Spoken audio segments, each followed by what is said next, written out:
Good morning to all of you, ladies and gentlemen and dear friends. Pleasure to be here. Absolute delight.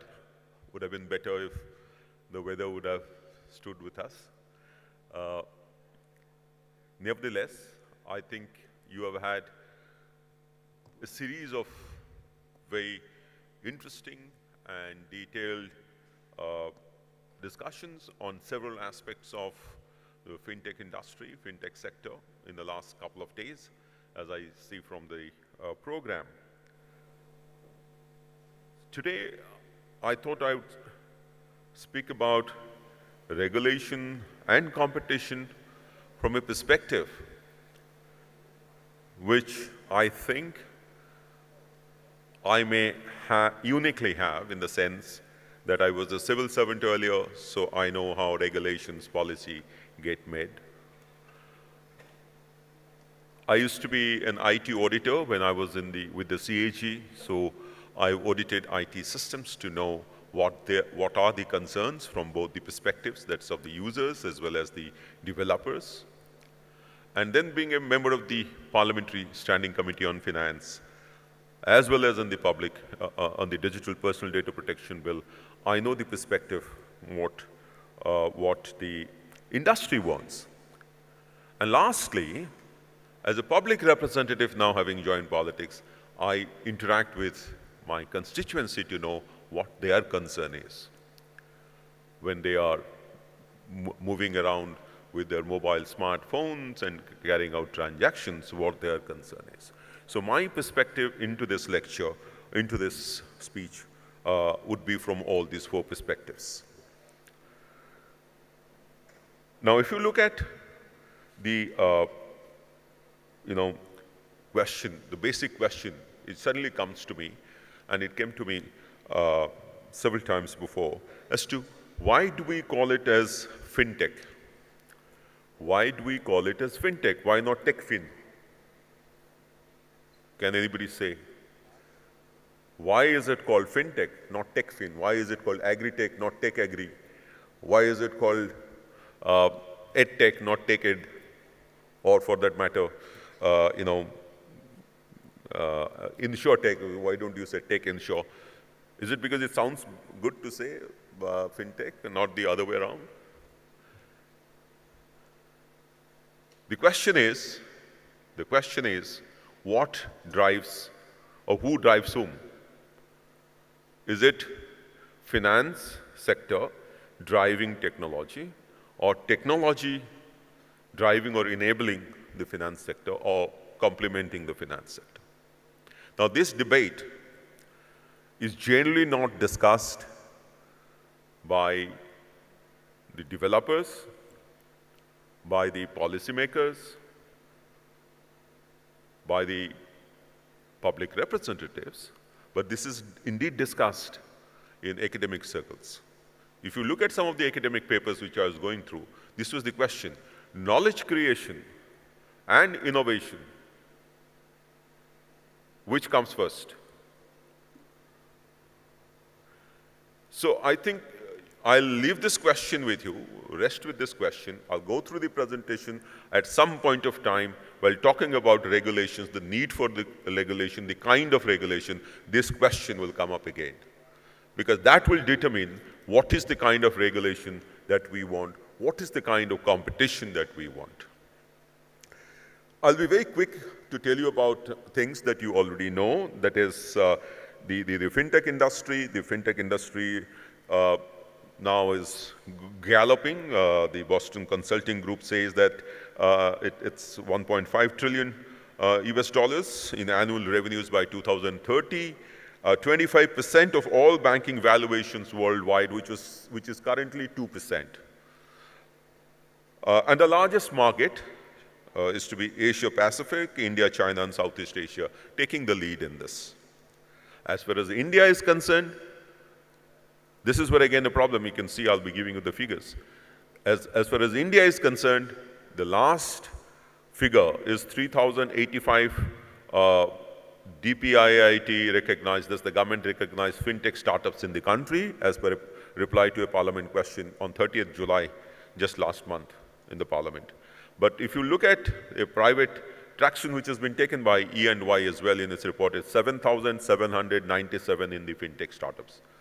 And this is probably where a little bit of regulatory problems would come, which again I'll deal at the appropriate time.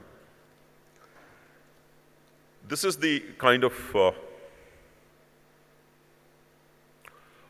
the scale of fintech industry in India.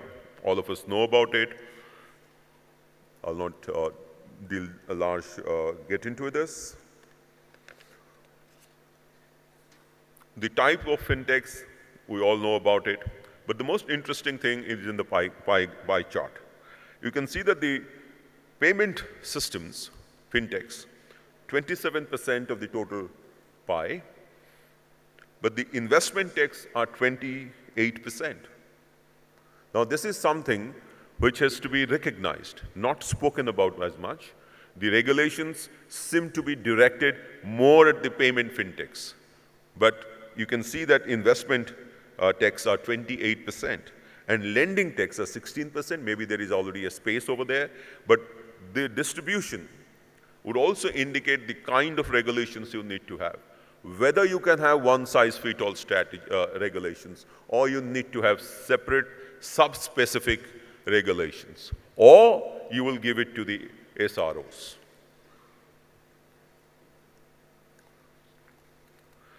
The growth enablers for fintech in India, I think, largely the UPI, of course, the initiatives undertaken by the government. You can say it, less of government, it has been.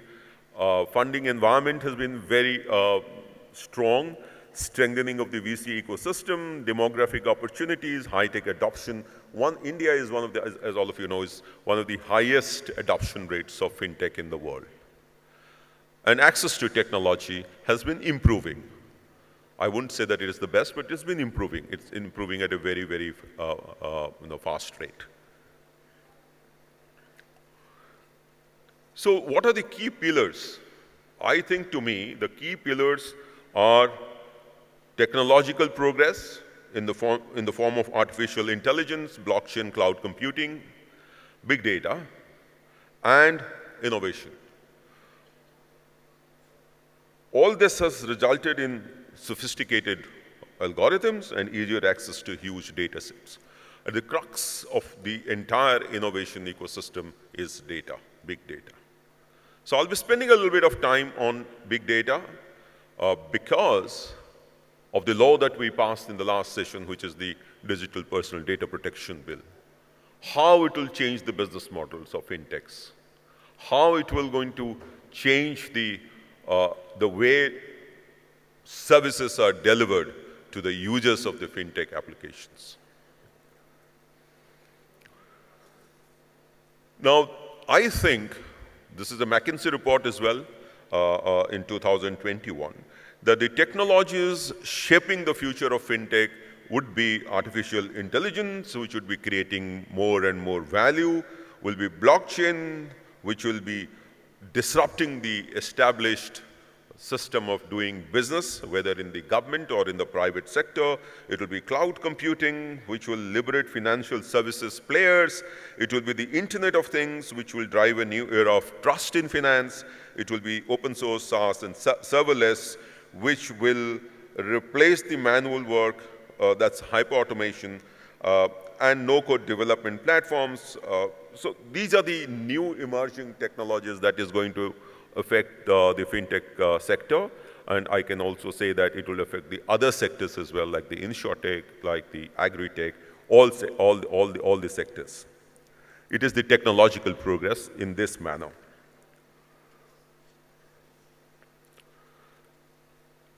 Now, at the center of all this, what is the biggest risk? And here I would like to bring you back into the background that I gave of the 4 different perspectives that I bring into this presentation. It's all a question of trust. If users are going to adopt fintech or any kind of tech, it has to be, they have to believe that it is trustworthy. It's not just technology. Having about 30 years of experience in the government, I can tell you that we make several innovations in government itself. Right at the stage of a district, a collector is also trying to make innovations. I was a director of agricultural marketing. I was trying to do something. Some innovations or some interventions, I wouldn't say innovations, I'd say interventions succeed, and some interventions fail despite the best of intentions. That's because the users who are going to use it fail to trust you, fail to trust the intervention, fail to trust the government. I'll give you a small example. When I was Director of Agricultural Marketing, I thought the best way to give remunerative or better price to the farmers was to introduce a system or install these big machines which are called paddy cleaners, which clean the paddy, which is as a post-harvest intervention, so that when you sell it, a better quality would give you a better price. Common sense. But can you believe it? I made these 15 purchases, huge investment in the 15 market years of Orissa, and the farmers didn't come in there. They just didn't queue up to get their paddy clean, to get a better price. Defied common sense, defied public policy design or an economist way of looking at things, because there were non-state actors responsible for ensuring that the farmers didn't trust the government system, they trusted the private run system. So trust is at the key of all technological interventions, whether in the finance sector, in the agri sector, in the insurance sector, in any sector. So I will be saying that the risks associated with reducing or breaking this trust are the biggest risks to the fintech sector. And these are, I mentioned the customers at the last mile need guarantee against harm when parting with their personal data and using digital interfaces of fintechs, because they're sharing their personal data. As long as the going is good, there's no problem. But the moment there is a breach and there is a harm caused to the user, the trust is completely gone. And as they say, it's very difficult to build trust, but very easy to lose it. They say it in a different context, though. Additional concerns in India, this is what is very important, are data bias, cybersecurity threats, gender, and caste biases in the Indian context that leads to loss of trust. I was just discussing with Mr. Chris Gopalakrishnan that in India, we have the peculiar problem of the secondary data not really matching with the primary data that is collected from at source. The primary data and the secondary data during the time of aggregation lose a certain amount of trust. The moment technology is applied or algorithms are trained on the secondary data, one has to be careful of the bias that may have been built into the data set because of caste considerations, because of gender considerations, because of rural-urban divide, because of, other considerations which are very localized, very regional. These regional considerations which bring context to the data are very important to be recognized. And that non-recognition of that results in loss of trust. And how can it be improved? It can be improved by random independent reviews, transparency in one's data source. That's the time when the data is captured, and documentation of the algorithms. The various regulations, we already have various regulations to reinstate this trust. We're already aware of this, the Payment and Settlement Systems Act, the Companies Act. You know about all this. And the last one I would like to highlight is the Digital Personal Data Protection Act 2023, which we just passed in the last session of Parliament. That brings in an additional and a great level of trust. The intention is to bring in a great level of trust to the users of data, the data principles. And there have been obligations imposed on data fiduciaries, that is people who collect data. That includes the fintechs, That includes the consent managers, that includes the banks, that includes government authorities as well.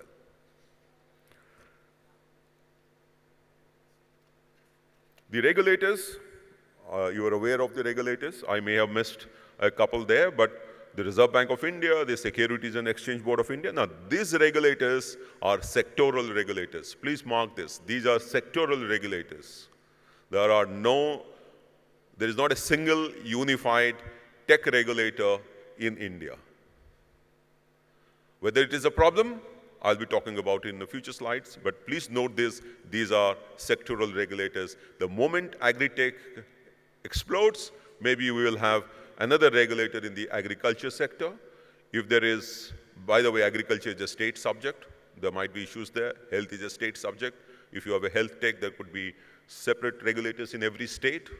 Now, this is where the problem is. And this is what we have to address. I state all this as part of risks.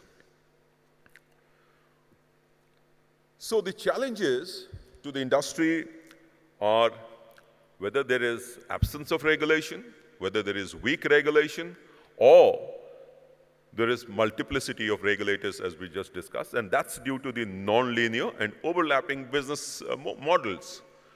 I have been, in the Parliamentary Standing Committee on Finance, we have been discussing with the Insurance Regulatory Development of India that why don't we issue composite licenses in India? Why do you have to have a separate health license, separate life license for life insurance and separately for general insurance? Think about a farmer. Why I say about farmers? 60% of India is still farmers. Now, a farmer, if he has to use different platforms or different applications or different processes for getting a crop insurance, for getting a tractor insurance, excuse me, for getting a life insurance, for getting a health cover, and for getting a separate medical insurance. Imagine the load on him. It's not just a compliance load. It is actually physically the load on him, the mental challenge, because he has to go to the field. And therefore, why not allow composite licenses to be issued? But composite licenses, the difficulty is each of these sectors, some are under the central list, some are in the state list, some are amenable to legislation at the central level, and some only at the state level. The number two, excuse me, number two is entry barriers in the form of data monopolization. Now, this is a strong risk because, as you can see, that an entity which has the maximum amount of data drops would be in a position to increase the cost of entry for players who are startups or players who are at the level of just entering into the sector or at the early part of their life cycle. Now, this creates anti-competitive practices. So if we have to, as a policymaker, as a people's representative, if we have to address, if we have to keep the interest of all consumers, sorry, if you have to keep the interest of all consumers in mind, we have to ensure that these anti-competitive practices are stopped. Data at a meta level should be available to all, big or small, and the practice of the network, the market power that is generated out of network effect of the big tech or even medium tech should not be creating data barriers to data entry for the very small players. Because if that happens, the startup ecosystem will not progress much. And therefore, I would be talking in the last slide as the way forward that it is very important that we have to make sure in our regulations that the sandboxes work well. And I can tell you the sandboxes in SEBI or sandboxes in RBI from our interaction in the Standing Committee of Finance with the RBI governor and his officials and the SEBI chairman and his officials says that that ecosystem of people being drawn into sandboxes, testing the products, and then going out has not really evolved in our country as much as it should have. The third one is bias. I talked about it. And the fourth point is cybersecurity. Now, cybersecurity is another element which is a big challenge to breaking this trust. In India, fortunately, again, you know, the next paper that the Standing Committee on Finance will present to the Assembly is on cybersecurity. We have had several sittings with various players, including the fintech players, on cybersecurity aspect, with the CERTIN, with the MeitY, with everyone, to know that in India, compared to the volume as well as the number of transactions, our systems are doing pretty fine. The cybersecurity concerns in terms of incidences are much less compared to the world.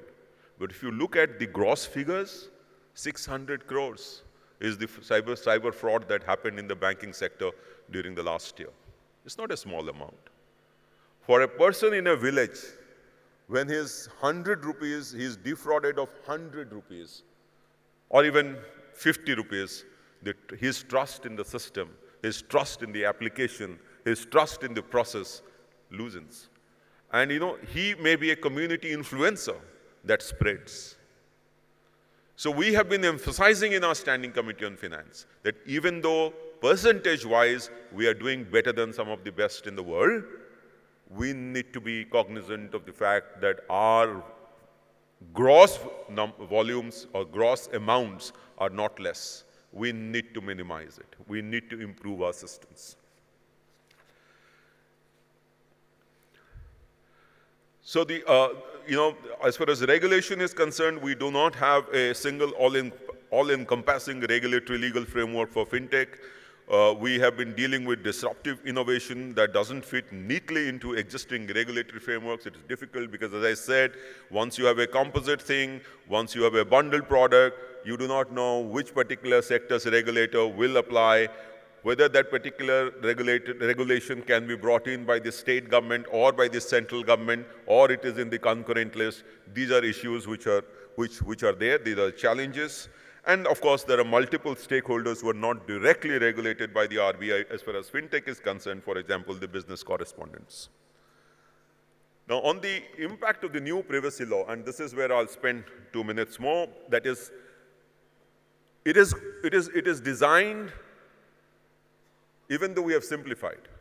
The first version of 2019 version of the Personal Data Protection Bill that was introduced and was subsequently withdrawn was designed on the EU GDPR.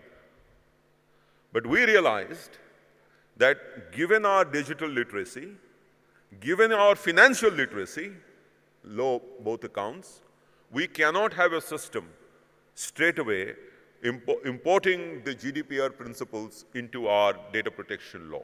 So we have a simplified law. There's a question as to whether it is too simplified for comfort. That's a debate, that's a discussion. But what has happened definitely is that the data principle, the person who is providing data, now has certain inalienable rights. And those rights are now constitutionally protected because the Supreme Court in the Puttaswamy judgment has upheld it to be a part of the constitutionally guaranteed fundamental right to life, as a part of right to life. Now that includes, which I have mentioned, right to erase, right to correct, right to withdraw consent.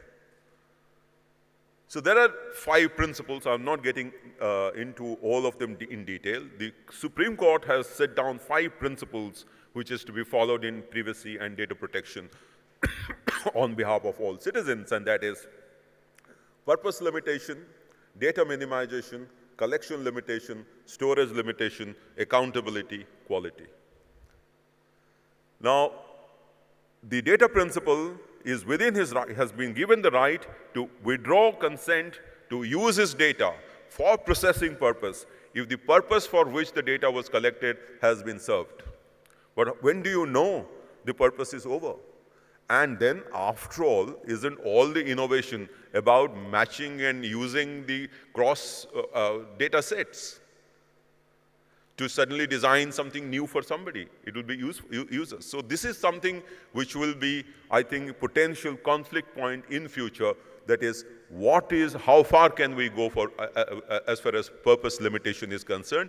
I am stating this here because the fintechs who are already there with legacy systems will be having an uphill task to comply with this. Those who are designing new things, please keep this in mind. The purpose limitation, and the second one is data minimization. Data minimization has been explicitly mentioned in the PDP bill, Digital Data Protection Bill now, stating that you only collect that much of data that is necessary. Sometimes, from two different data sets, a relationship of y as a function of x, which might be beneficial to the data principle, can only originate after you apply the generative AI on it. But you may not know it right from before. But the principle says, and this has been brought from Europe, is data minimization. The change in technology, however, can happen where instead of using data to create intelligence, you bring intelligence to data. Now, that's the future that is going to happen. The other one is erasure. A person can say, a data principal can say that I want my data to be erased after 1 year. I don't want to be seen. So you can't keep on using his data. This might free up your storage requirements, but it might constrain your innovation. Now, these are concerns which have been brought in because of the new data protection bill. But what has happened instead is that this has brought in trust.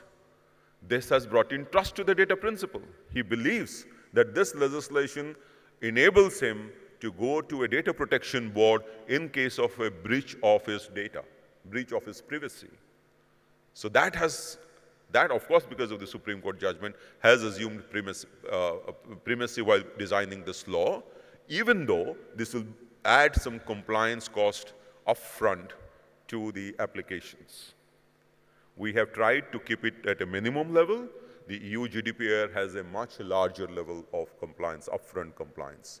We have followed a harm model where we want that the developers would ensure that they have all the securities in place, a privacy by design principle, so that they will take care of it by a self-regulation mechanism rather than government enforcing it. And if they don't, then at the back end, when the breach has happened, then the imposition of penalties are very hefty. So we have shifted from a compliance-first model to a harm model where if there is a breach, it will be a heavy one. So you develop it on your own. There are strong entry barriers created in the form of data monopolization. I talked about it. I talked about how the players who already have data sets, who are already having big data with them, are creating. In the Standing Committee of Finance, we keep on hearing from small players the issues that they have. By automatically the network effect kicks in, and some by imposing charges, heavy charges for getting into their app platform. App Store. Some things the regulation can take care of. Some things, I think this is where a vacuum is there, regulatory vacuum is there. That is how to make metadata available to everyone. The open data networks, open data government initiative that every state has been asked to do after the center did it are really not very up to date. Now, this is where we have to work. This is the government's job. This is my job. And this is what we should be asking all the time. And I think we have to put all this data, or at least encrypt it and put it on those open government data initiatives so that every small player with a great idea can exploit it. The biases, I talked about biases earlier, particularly important in the Indian context from the point of view of caste and gender and inequalities. the inequalities which are already there, if the data reinforces it, then certain benefits which are supposed to go to data principals may not go. They might be deprived of a genuine benefit that they should have been receiving. Now, this is something that is a challenge, regulatory challenge, as well as a challenge for fintechs. I'm stating it here because this is very important to build trust. And I keep on, at the cost of repetition, say that once the trust is broken, then people, will not come back to it. Very difficult to get them onto the platform again. The cybersecurity concerns, this is something which I thought I spoke about it. You can have a look at it. The incidents are increasing by law enforcement agencies. Some of them are reported, some of them are not reported. As a percentage, it is low, but I think the amounts are still high. 686 crores up to April 30, 2023, as was presented to us in the Finance Committee, is a high figure. I think all of us have to take care of both regulation, both improved IT security controls at the both logical and physical controls at the application level, and also by the regulators, by the CERT. Now I'll come to the last portion of my presentation, which is what's the way forward. And from a regulation perspective, I know you have heard lectures on balancing regulation with innovation. I stand by it. All of us stand by it. The growth of digital India has to go on. That is our power. But the point is, we cannot forget the people who are giving this data, giving this power to us by having big data with us, using our AI, using our ideas, using our, identifying the felt need and using that knowledge and data to give them a solution to underprivileged, undernourished, and people who have not direct access to a service. And this regulation, therefore, has to be adaptive, has to be, has to use the sandboxes, has to be outcome-based, risk-weighted, and collaborative. It is just not one of them. We have to adopt a regulatory regime, which is all this: adaptive, using regulatory sandboxes, outcome-based, risk-weighted, collaborative. You cannot have one-size-fits-all strategies. You cannot have the same set of regulations for the big and the small players. You cannot have the same set of regulations where a big player has the financial muscle to train its AIs, algorithms in a particular way, and the other, with great idea, do not have that kind of a muscle, and therefore we have to create a facilitative environment by all the regulators. Now it's RBI and SEBI and IRDA largely. Maybe later it will be agriculture, climate, green. I think climate and green techs or climate tech would be the next big thing. And it is not just related to climate finance. This is something which I want to share with you here itself, is that the climate story is going to be there forever. The circular economy is going to be there forever. It's not just a question of climate finance. If you can make people's lives simpler by telling them how their waste can be, household waste on a daily basis can be used and processed, and probably give them an incentive to do it, then I think you would have done a great service, not only just to the country, but to the entire world. Now, this is where I think you have to train your technologies as well. The point which is important is that, I spoke about it, that there are too many entities here. There are too many sectoral regulators here. So this is where the first question we ask. Why not it is tech, agri, tech, fin, tech, bank, tech, ed, and tech, insure, why it is insure, tech, fintech, and all this. Now, papers suggest that knowledge creation and innovation. Knowledge creation happens, there are two variables. Knowledge creation happens particularly at the level of the sector. They are the domain experts. Innovation happens by using your technology, by emerging technologies. It has been found in OECD countries that it is actually the technological innovations which is driving knowledge creation. I was a little surprised because I thought the knowledge creation will drive the technological innovation. But there is a caveat here. Wherever technological innovation is very low and knowledge creation is also very low, there nothing can happen. Now, when we say fintech and agri-tech, it is basically recognizing that the sectoral regulators know what is best for them, even if that creates maybe scope of confusion, conflation, and maybe arbitrage as well. And this is probably the best model that we have. We could have a single tech regulator to advise the sectoral regulators as to how this could be discussed. Currently, no one is talking to the other.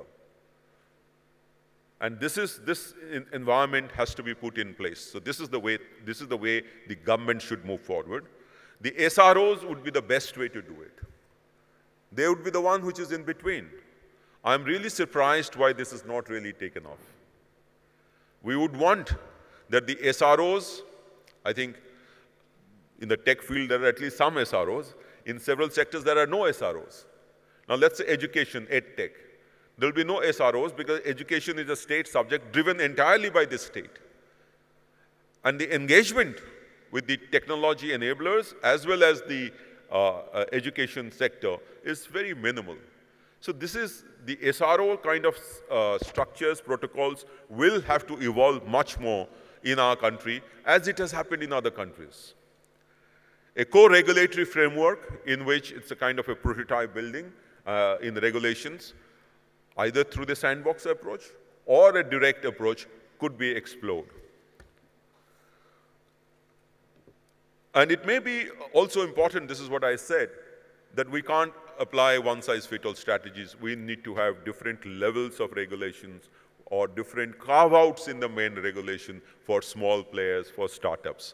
In the personal data protection bill, for example, for the startups, we have had a carve-out of exemptions for a certain period of time. Now, this could be the way forward for several other sectoral regulators. If you are asking for data localization, and particularly the RBI has asked for data localization in the fintech payment systems, then I think the compliance cost, the size of the application, the size of the company, and the volume of transactions have to be taken into account.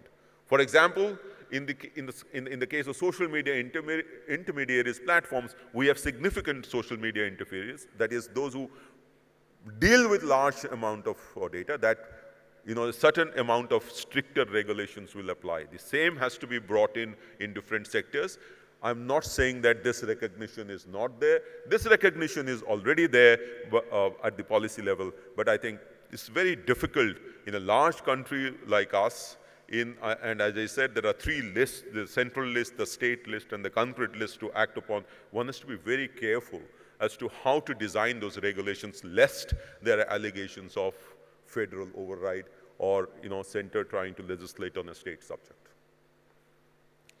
It will also necessary to identify access points for supervision because you do not know where to go in to check. Now, these are some things which I think technology itself will have to give solutions.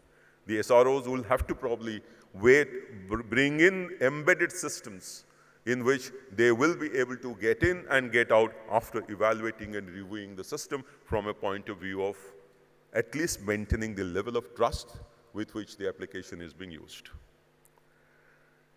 And another point is culture. This changes. This is different from state to state, tribal to non-tribal communities, caste to caste communities. So this is the segmented kind of approach towards application development, towards regulation, towards giving benefit to people that has to be kept in mind. The credit scoring industry needs a careful examination. And I think the crypto assets, of course, we have discussed this many times before because on a blockchain system to optimize the use of the blockchains, you may need to have, or any peer-to-peer kind of based networks, you may need to have regulations, but I'm of the firm view, which the Honourable Finance Minister has aired also, and I spoke about in Parliament too, that there is a need for global principle-based regulations, because two things happen. One, it is not just crypto, it is also cross-border data flow, and that has to be trusted on both sides, sufficient and adequate. Lastly, I would end by saying that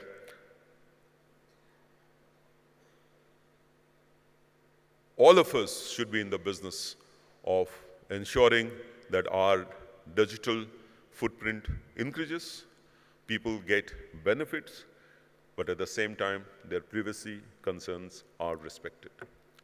All of us should be in this business, not just the business of government to make regulations. We make regulations to build this trust. If the trust can be maintained by self-regulation, it's the best way. Thank you so much.